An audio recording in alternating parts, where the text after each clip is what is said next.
Grand Prix.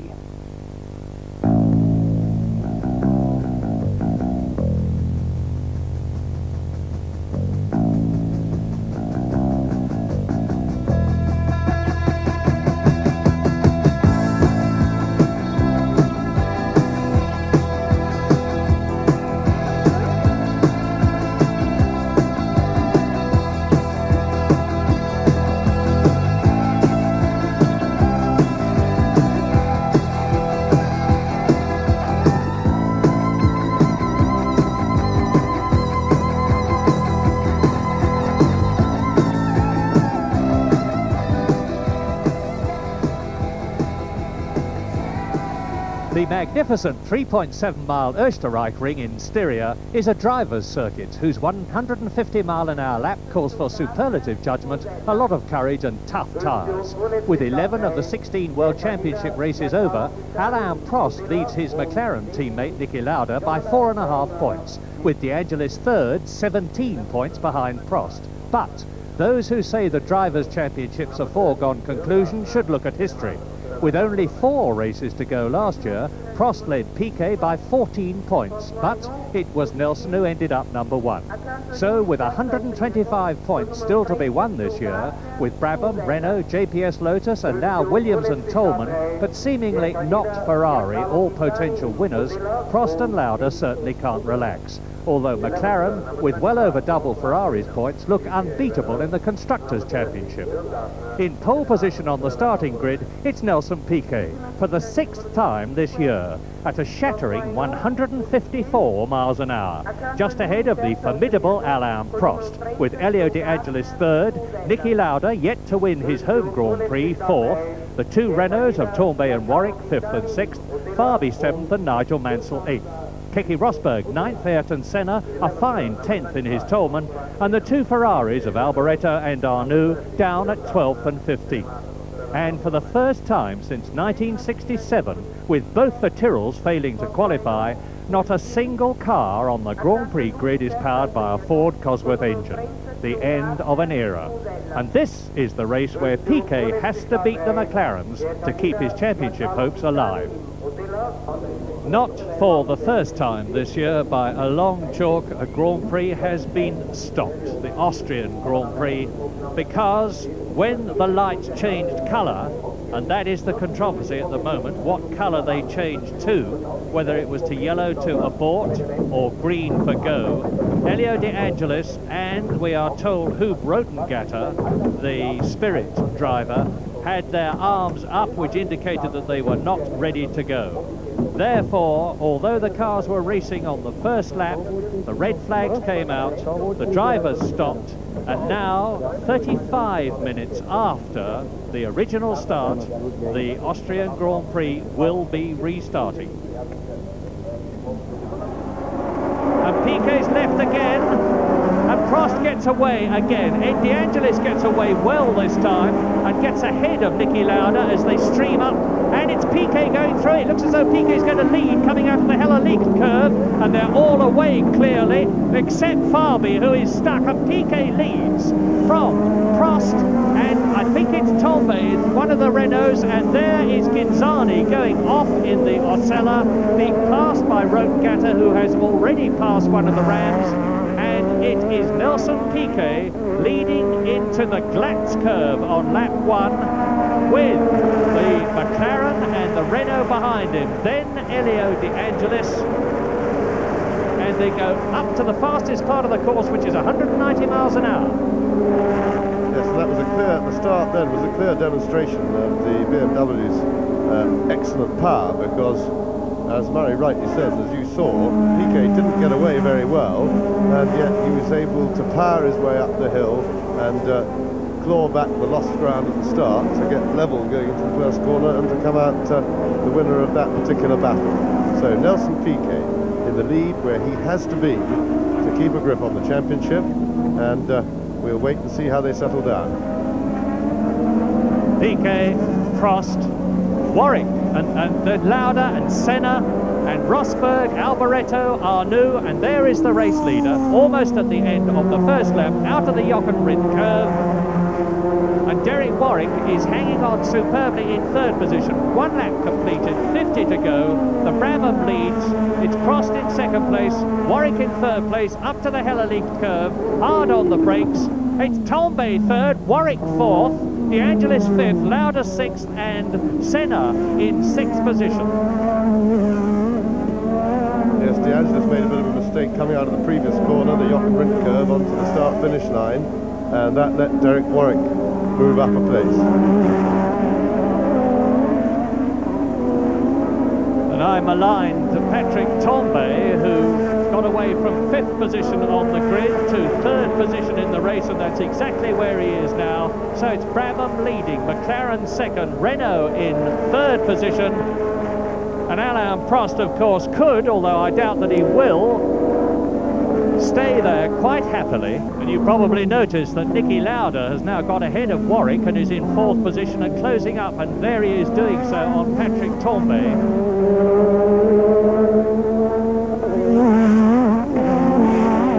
Lap 6, this is the battle for third. Tombay in the yellow Renault, Lauda in the red and white McLaren. The race still being led by Nelson Piquet in the Brabham BMW. Here he is, chased by Alain Prost. They are on lap 6 out of 51. Then in fifth position, it's Derek Warwick, followed by Elio De Angelis, who is sixth, and Ayrton Senna, who is in seventh position, but is now, as I talk to you, past Elio De Angelis and up into sixth place. So the Brazilian in the Hart turbo-powered Tolman, which has only got about a 30 horsepower disadvantage over the Renaults, the tag-powered McLarens, the Ferraris and the Brabhams in race trim, is starting to move up through the field as is in the points in sixth position. That's Senna. There is Lauda, fourth. It is still in fifth place, Derek Warwick in the second Renault. Sixth is Senna. Seventh is De Angelis. Eighth is now Keke Rosberg, who's doing much better in the race than he did in practice. And in ninth position, in the second John Player Special, it's Nigel Mansell. And Alain Prost, who when we last had a good look at him, I said looks to be going very easily in second place, may have just got his tyres off a little bit, because he seems to be struggling now to keep up with Piquet. In fact, I say struggling, he's not keeping up with Piquet. He's losing ground ever so slightly, and I get the feeling that Lauda, if he can get past Tambay, will be able to catch Prost reasonably quickly. At this stage of the race, I don't think he'll be too worried about the distance that Piquet is putting on him. It's not anything that he won't be able to catch quickly. He's closer. He's making a bit of a challenge. I think this is the lap. The problem is you have to decide when you're going to make your challenge and stick to it and really have a go because of this tyre problem. But Lauda is certainly closer than he's ever been to Tambay, and may be able to get in the slipstream and have a look at outbreaking him into the Bosch curve. He's not, no, it's only a dab on the brakes, and no, he didn't have a go. I think a younger man might have had a go. And Niki is going through. Yes, Tambay's got the inside line, but I don't think he'll be able to use it. No. So Lauda finally gets the little mistake that he was looking for to help him get past Patrick Tambay, and he'll be well relieved. He'll be starting a big sigh of relief, and now setting his sights on catching Prost with the minimum of work for his tyres.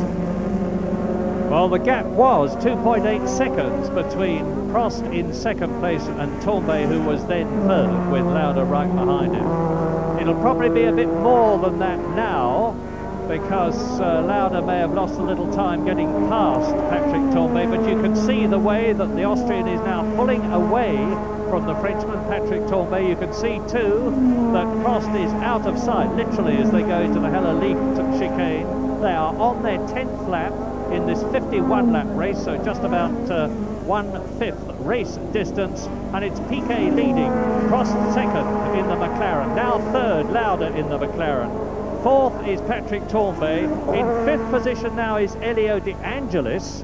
In sixth position is Derek Warwick, because De Angelis has got ahead of Warwick, and now you see again Niki Lauda taking Patrick Tombay in the Renault as they come out of the Bosch curve and down to the Texaco chicane. And we just got a glimpse points, and Prost has closed up that gap a little bit. He's a bit closer to Nelson Piquet than he was. He'll probably be a little bit more anxious now because he's got Niki Lauda behind him. Patrick Tambay into the pits. And a lot of gesturing going on from Patrick. Tyres, so Tambay has changed tyres, and that will not have been a scheduled tyre stop. He's obviously had some sort of trouble with his Michelins to have come in on the 10th lap, and Keke Rosberg is also into the pits. Rosberg into the pits. He's a Goodyear runner, and there he is. So we knew that tyre wear was going to be very heavy at the Österreichring. It always is, but I for one didn't expect it to be as early as this into the pits. No, and they're just adjusting the front wing on Keke's car, which makes me I think they were putting a little bit more on, which probably means that he had some understeer, which of course would ruin the front tyres very quickly. There has never been a French world champion. Alain Prost, who came so close to it last year, means to be that man, the first ever French world champion. But not if his teammate, Niki Lauda, can do anything about catching and passing the Frenchman, because as James has said, there are no team orders in the McLaren team. We're looking at Nelson Piquet, who's closing up on Philippe Alliot or Jonathan Palmer. I can tell you that it's one of the Hart-powered Ram cars, and it's Jonathan Palmer. So he has been lapped already on lap 15 by the race leader Nelson Piquet, who, barring reliability problems, seems to be, or tyre problems, seems to be set for a victory at the present moment, because he's got a very commanding cushion now between himself and Alain Prost. And the real point of interest at the present moment is not so much whether Piquet will be able to keep ahead of Prost as he completes his 15th lap in this 51-lap race, but whether Niki Lauda in third position will be able to catch his teammate Alain Prost, take second place from him. Well, there's Piquet, that's Prost in second position. The next man up is Lauda in third. And it is definitely now a case of only 3.5 seconds covering Prost and Lauda, and you saw how close Prost was to Nelson Piquet. So my guess is, subject to my checking it next time I see all three of them, that there's about a 5-second gap covering the first and third men, the third man being number 8, Niki Lauda. And I see Warwick into the pits. There you see him as well. So this is the second Renault. The Renaults really seem to be wearing their tyres, James. Yes, but of course it's a very marginal thing, and I think probably they're not, in their efforts to keep up with the front, at the pace of the front, they've probably, first of all, gone fairly speculative on their choice of compound, and I think the drivers have probably gone pretty hard, because certainly you saw Tambay being pressed very hard by Lauda. He fended him off, but in so doing must have overcooked his tyres, got them too hot, and had to come in. And there is Rosberg in the pits and out of the race, just getting out of the car. I'm sure that means he's, whatever problem he's got is considered, at least by him, to be terminal. Piquet, Prost, Lauda over the crest.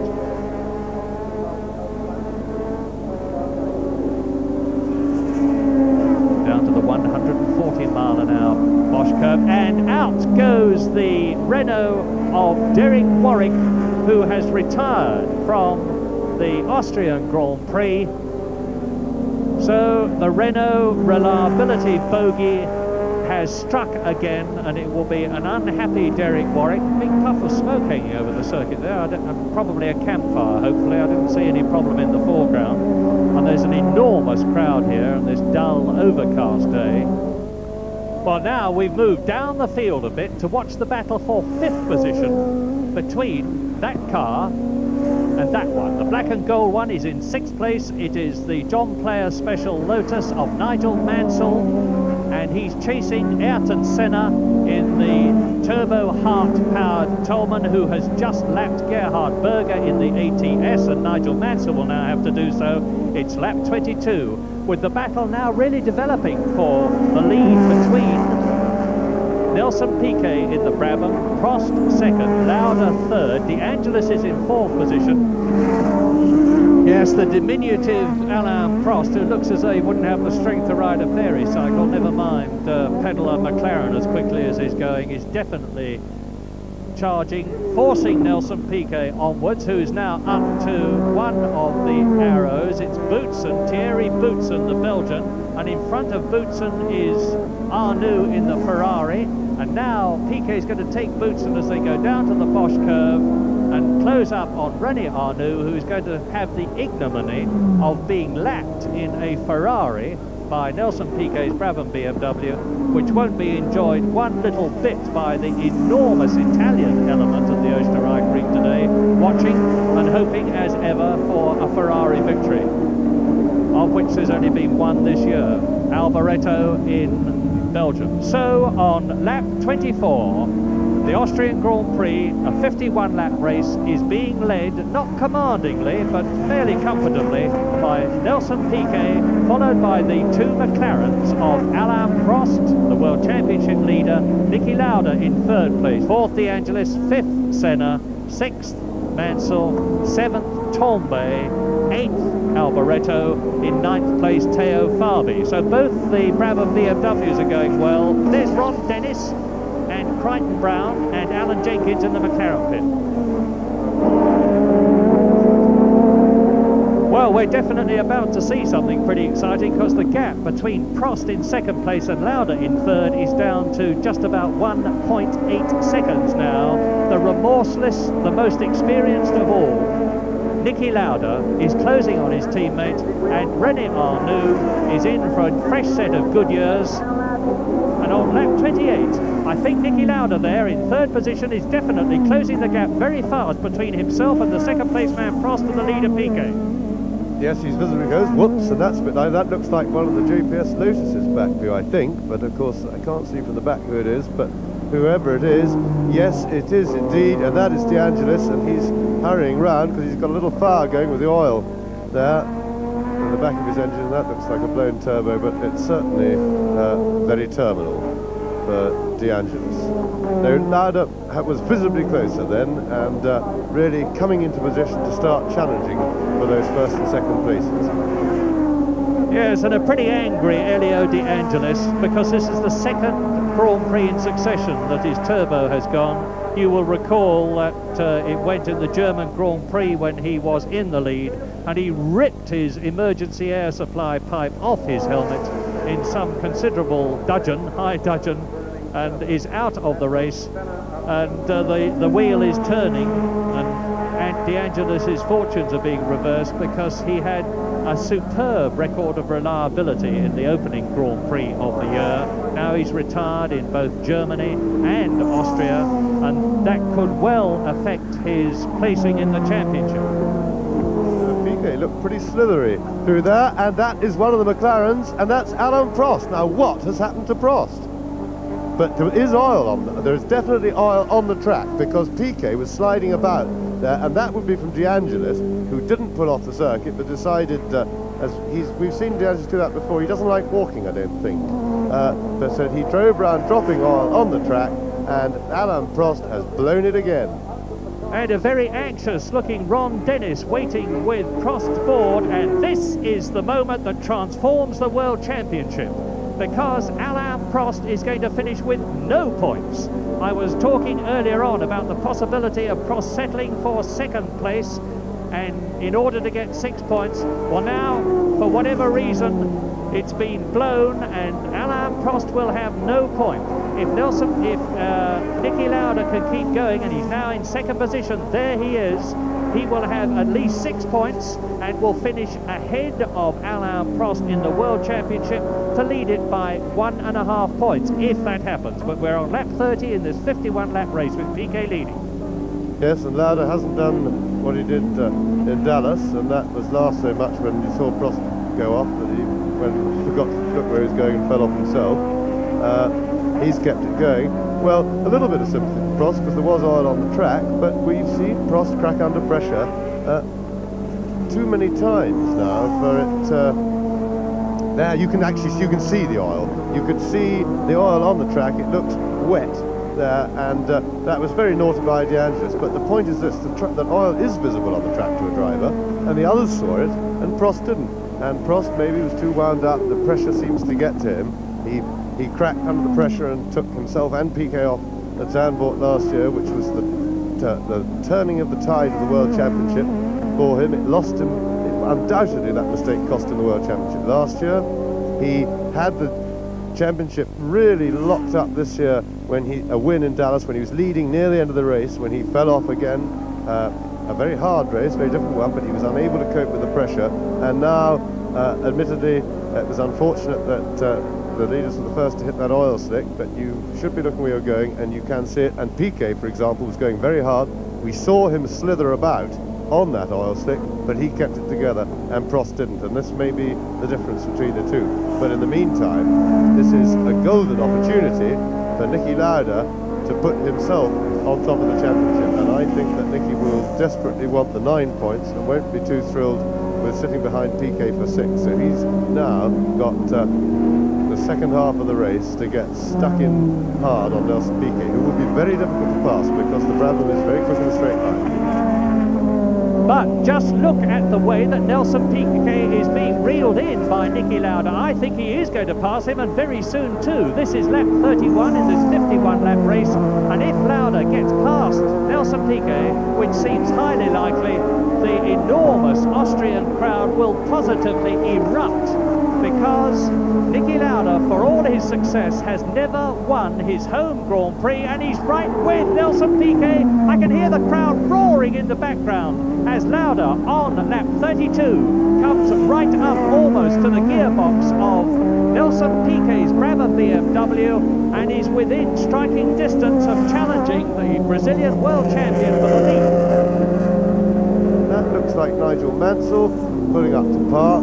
And while you watch this, there's an equally dramatic battle, and you'll never get the Austrian producer to move away from this, and I understand it. But there's an equally dramatic battle going on for third place, which is now held as Piquet laps the 7th place man Theo Fabi. Third position is now held by Patrick Tambay, who has passed Senna. Out of 5th place has gone Nigel Mansell. Up to 5th position has gone Michele Alboreto. Up to 6th place has gone Theo Fabi now, who has just been lapped. And now Lauda is actually closer at this point to Nelson Piquet than he has been at any time in the race, although Piquet pulls away a bit as they go into the Bosch curve. Senna is into the pits, and here he is. Senna into the pits now. Is it just a straightforward tyre change? He's on Michelin, brakes on, it says, and that is to enable the rear wheels to be stopped turning so that the mechanic can make sure to get them off the uprights and hubs and get the new wheel and tyre on cleanly. So, Senna into the pits. If Nelson Piquet wins this Grand Prix, he will be on 27 points, and with Elio De Angelis out of the race, with René Arnoux not in the first 6, and with Derek Warwick out of the race, that would automatically lift Nelson Piquet up to 3rd place in the championship, which is as it should be, because the top 3 drivers of 1984 are without doubt Piquet, Lauda, there they are, and Prost, who is out of the race. And now we are going to see how Michele Alboreto in the V6 turbocharged Ferrari copes with the threat to being lapped from Nelson Piquet there, going into the Glatz curve with Niki Lauda behind him on lap 39 with 12 laps to go then. And it's getting very... Now this could be where the lead might change, because Piquet has got to concentrate partly on getting past Alboreto and partly keeping Lauda behind him. Yes, I think he's going to catch him now in the Bosch curve. It's a question of whether he catches him enough to be slowed down. Not quite. Lauda, I'm sure, would like Alboreto to stay there till the end of this lap so that he can hold, with a bit of luck, hold Piquet up round the Jochen Rindt curve where the oil is, and maybe get a run up to the chicane, which is where Lauda has looked strongest on the circuit. He's got closest to Piquet every time going under braking to the chicane, and he looks very confident there, so he wants Alboreto to stick on the line and not let them through for this corner. And he's where he wants to be as regards Nelson, and he's very much where he wants to be. He's got through the corner beautifully. That's the closest he's been, and I think if he can stay in the toe, Nicky is going to have a big go to outbreak Nelson into the chicane. Nelson's coming over the tight line. Nicky's having a look both sides. Oh, it's all a terrible mess.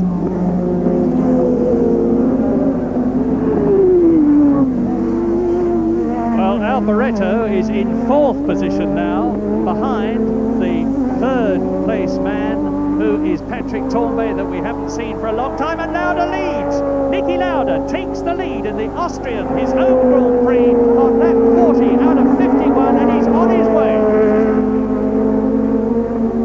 Piquet, was trying to get up the inside of Alboreto, and that must have slowed him right down, because Nicky got the run on him coming out of the chicane and actually passed him on the straight. But that's looked very much the end for Nelson Piquet as far as winning this race is concerned. Now, there we see Nicky going out of the chicane with Piquet in front of him. Now, I think, yes, now Piquet was snaking like mad then. I think he's made contact with Alboreto, and he may have a slow puncture or something, because he snaked just then going away.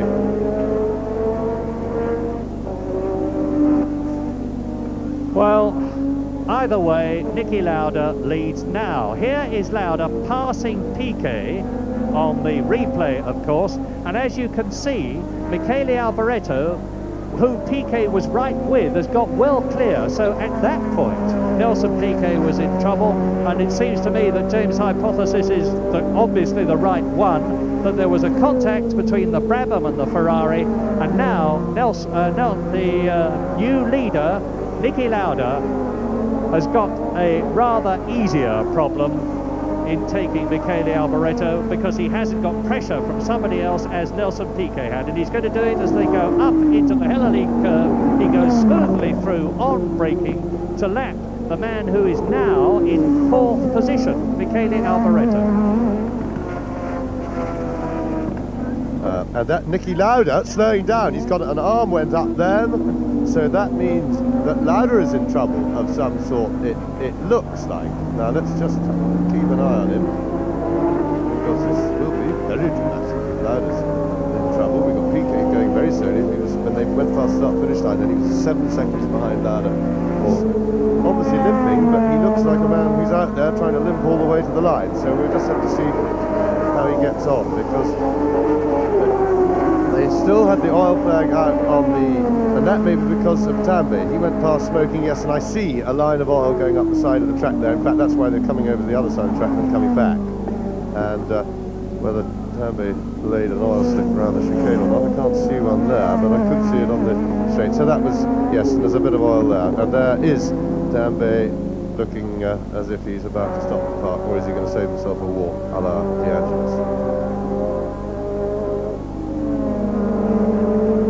Well, we'll know after the race, and I suspect not before, whether there is anything wrong with the cars of Lauda and Piquet. I've got a sneaking feeling that there is, because you see Palmer is now closing right up with Lauda, and I suspect grappling with his conscience about whether he ought to have the temerity to pass Lauda. Well, if he did grapple, he didn't grapple for very long, because Palmer has unlapped himself. So either, there's Piquet, so either Nicky Lauda, now on lap 47, is being quite incredibly cool and relaxed, as Nelson Piquet has been on many occasions in the past, or the great Austrian has got a problem. Now, in that case, there he is, still with Jonathan Palmer.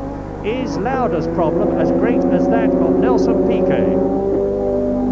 The gap is now increasing between Lauda and Piquet. It's up to 13.5 seconds, and Lauda is coming through to complete his 49th lap and start his 50th and last but one very shortly. So Nicky can really afford to stay where he is. There is Piquet in 2nd position. Nicky Lauda, world champion in 1975, world champion in 1977, 2nd in the World Championship in 1976 to James Hunt, in spite of having that dreadful crash at the Nürburgring in his Ferrari. possibly, indeed probably, world champion in 1984. An amazing record. And he's now starting his 51st and last lap. Niki Lauda into the Hella-League Benz. James. Well, marvellous result for Niki. He really deserved the race. He was the quickest man on the circuit throughout, so it's a rightful winner. It's a pity that he and Piquet both seemed to run into some sort of minor mechanical trouble towards the end of the race, and the battle was unable to continue. And of course the big story is that Alain Prost would appear to have blown it again. He had his chance. He was the one who flew off on the oil, but Piquet was the first to arrive on it, which is always the most difficult. He handled it with a bit of a slither, and Lauda got round. So Alain Prost, once again, for the third time in 2 seasons, is doing his best to kill his World Championship chances. Of course, he's by no means out of it, but he hasn't half given himself a setback today. Niki Lauda almost home magnificently to win his 23rd Grand Prix, his first ever Austrian Grand Prix. The crowd will justifiably go wild. Niki Lauda crosses the line, raises his hand, wins the Austrian Grand Prix, takes the lead in the World Championship, increases the McLaren massive lead in the Constructors' World Championship, and in second place will be Nelson Piquet. Victory then in the Austrian Grand Prix for the great Niki Lauda, who, as we guessed, had actually lost 4th gear in the race, and that was what slowed him, but it didn't prevent him from winning. And in second position was Nelson Piquet, 3rd Michele Alboreto, 4th Theo Fabi, 5th Thierry Boutsen, 6th Mark Surer, and that means that BMW engines were in 4 of the top 6 cars. Niki Lauda now leads the World Championship by 4.5 points from Alain Prost. In 3rd position, Elio De Angelis, just ahead of René Arnoux, who is just ahead of the 5th place man Nelson Piquet, who is only 1 point ahead of Derek Warwick in 6th position. But in the Constructors' Championship, McLaren have maintained their enormous advantage over 2nd place Ferrari, with Lotus in 3rd position, Renault in 4th place, and Brabham in 5th position. Niki, that looked a bit close. We saw you throw your hand up in the air. What happened? It looks as if you were out of the race. Yeah, it made a big bang, and I lost my 4th gear, or I lost the gearbox, and I thought everything is broken. So I raised my hand, and I thought I have to stop. But then I was looking for other gears, and I could find the 2nd, 3rd, and 5th. And so I tried to run home with 2nd, 3rd, and 5th only, which finally worked out, thank God. And of course, Piquet was in trouble as well. I had some tire problems, what I understood. So you've won here in Austria after all those years, your home Grand Prix. Is that important, or is the 9 points more important? I mean, it's nice to win the Austrian Grand Prix as an Austrian, but it's more important than 9 points, I can tell you this. So you lead the World Championship now. What are your thoughts going through your head, Niki?